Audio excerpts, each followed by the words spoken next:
I just went to my first Google Cloud Next, and honestly, some things totally caught me off guard. Let's get into the stuff that no one tells you about. Hi, my name is Ankita, and welcome to my channel.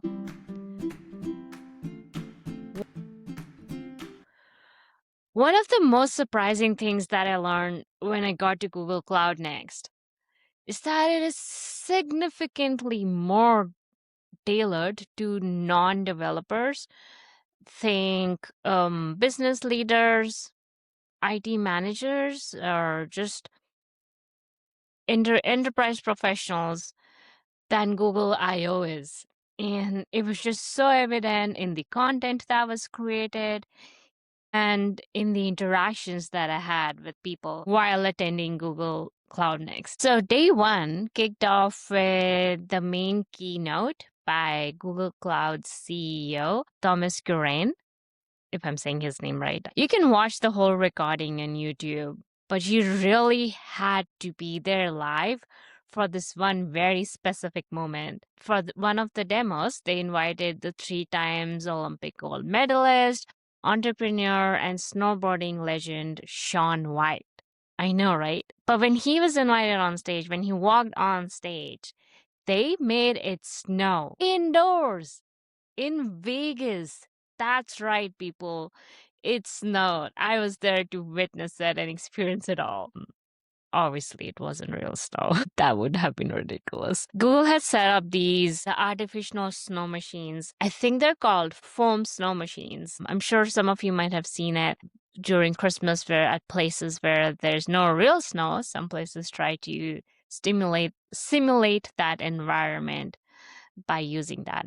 Anyway, so they use this like light foam based substance to make it snow. And for a few minutes while he walked on the stage and was talking, it kept snowing, and everyone who was in the front or like close enough to the stage, including myself, we all got covered in this soapy foam material. And that was kind of hilarious, but kind of fun. I thought that was neat. Definitely one of the things like you had to be there for. Overall, the keynote was very much what you would have expected. Google introduced not one, but actually two distinct TPUs, their tensor processing units, the TPU 8T and TPU 8I, tailored for this agentic era that Google thinks that we are all headed towards. All the demos during the keynotes were promoting this feature of this enterprise agentic era that Google is convinced that that is definitely where we're headed towards. Day two was the developer keynote, and I might be biased as the developer,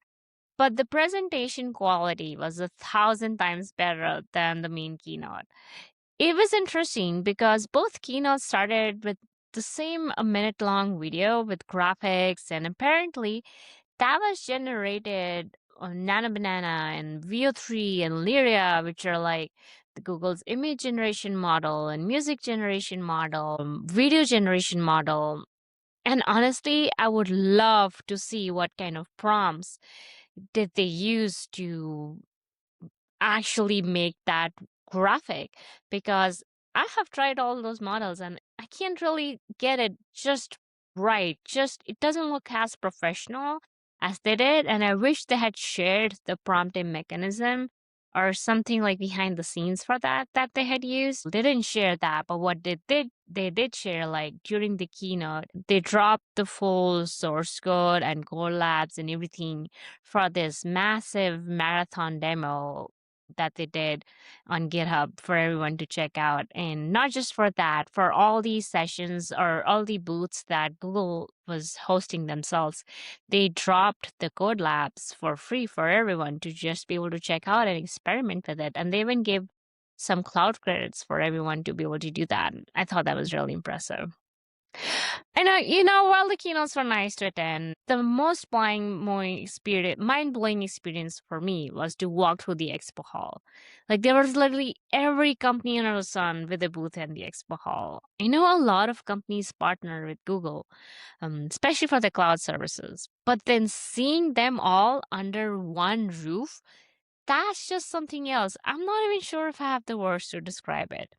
So, approximately 500 companies that are partners and sponsors of Google, or sponsors of Google Cloud Next, or like partners with Google, they were there all day for 3 days, 9 a.m. to 5 p.m. My favorite booth was the puppy park, or the puppy booth, which is just a small puppy pad where people could just spend some time petting the puppies that they had bought, that cute litter, and it was just a lot of fun. But I think the Gen Latte booth, that was definitely a crowd favorite because there were just persistent lines wrapped around the booth for all 3 days. And it was just like you could describe your happy place or collaborate with Gemini to refine the prompt of what exactly you want printed out on your cup of latte. And I'm not even sure if printed or drawn, like what's the actual technical term for this kind of a latte art, because they don't use foam. They just like, it's like, actually looks like a printout that's just on your latte. I don't know how to describe it, but check out this photo. And I did attend some sessions, and those are great. And I think a lot of them are actually also available on YouTube, so you don't feel like you missed a lot. I would say about 80% of them are available on YouTube. I did end up spending way more time just walking around the expo hall than I had anticipated because, like I mentioned, there were just so many booths. And I didn't really visit all 500 of them, but I will say that each of the sponsor or partner that was there had brought their best swag game to attract people. I know some people who won iPads and Nintendo Switches and whatnot, and it was just fascinating how lucrative some of the swags were. The most surprising booth for me was that of Anthropic. When I saw them there, I was like, especially the size of the booths is so massive and in your face. And I was shocked because I imagined them to be arch nemesis to each other. I mean, Anthropic and Google. So it's like, what are they doing here? And this was something new to me, and maybe all are familiar with it. But Anthropic leverages both Google Cloud and AWS. So even though they have competing LLM, they still use the same infrastructure under the hood.